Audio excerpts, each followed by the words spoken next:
Hello friends, स्वागत है आपका आपके अपने लीगल चैनल में। आज की इस वीडियो में एक बहुत ही इंपॉर्टेंट टॉपिक पर हम बात करेंगे। कुछ मामलों में ऐसा होता है कि जहां पर एक केस आपके ऊपर दर्ज करा दिया जाता है, उस केस को दर्ज कराने के बाद केस दर्ज कराने वाले को ये रियलाइज होता है कि मैंने कुछ गलती कर दी है, या किसी ने कोई सलाह दी, उसके बाद उसको लगा कि मुझे केस दर्ज नहीं करना चाहिए था, ये मैंने गलत तरीके से दर्ज कर दिया है। उसके बाद वो उस केस को वापस ले लेता है और अगेन फिर एक और केस दर्ज कर देता है। इससे संबंधित महाराष्ट्र का एक मामला मेरे पास आया अभी, जो कि मैं आप लोगों के साथ डिस्कस करने वाला हूं।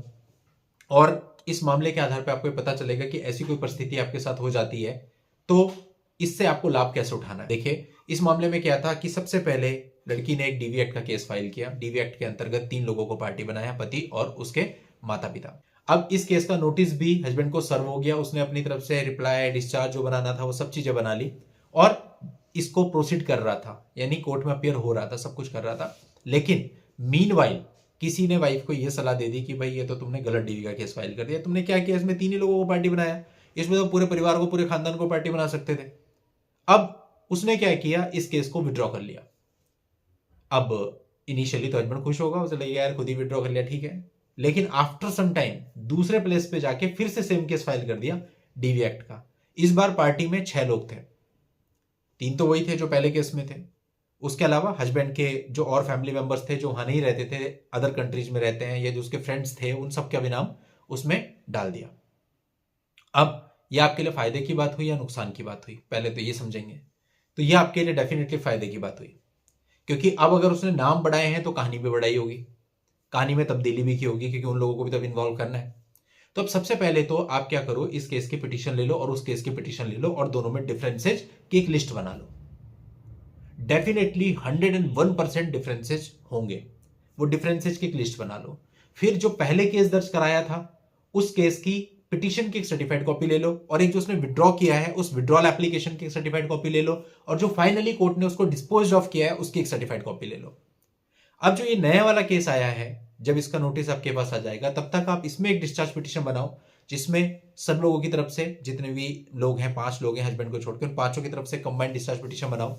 उस डिस्चार्ज पिटीशन में जो आपको ग्राउंड बनाने हैं वो तो आप बनाएंगे प्राइमा फेसी, लेकिन उसके अलावा जो पुराना वाला केस है उसकी एक सर्टिफाइड कॉपी अटैच करो और उसको भी ग्राउंड बनाओ कि भाई पहले तो इसने केस डाला था तब 3 ही लोग थे जो इसके साथ क्रिएटिविटी करते थे, लेकिन अभी 1 महीने के बाद 3 लोगों का इजाफा हो गया और अब ये सारे लोग इसके साथ क्रिएटिविटी करते हैं। ठीक है, और मतलब ये मैं आपको समझाने की लैंग्वेज में बता रहा हूं, उसमें लीगल लैंग्वेज में आप इसको अच्छे तरीके से ड्राफ्ट कीजिए।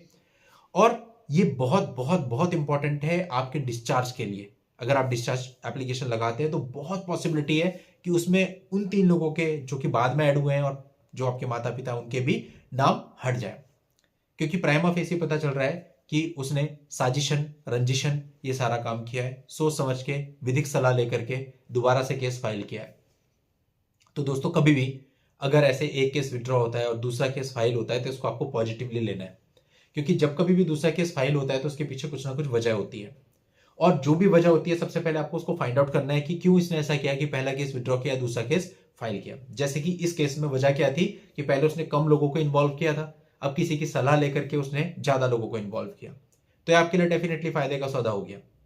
तो ऐसे ही जब भी दूसरा केस फाइल होगा तो उसमें कुछ ना कुछ डिफरेंस जरूर होगा, कुछ ना कुछ वजह होगी। उस वजह को ढूंढिए, आपको डिफरेंस पता चलेगा कि क्यों उसने दूसरा केस फाइल किया है, और फिर उन वजहों को लेकर के अगर कुछ ऐसा केस है जिसमें आप क्वैशिंग में जा सकते हैं तो क्वैशिंग में जाइए।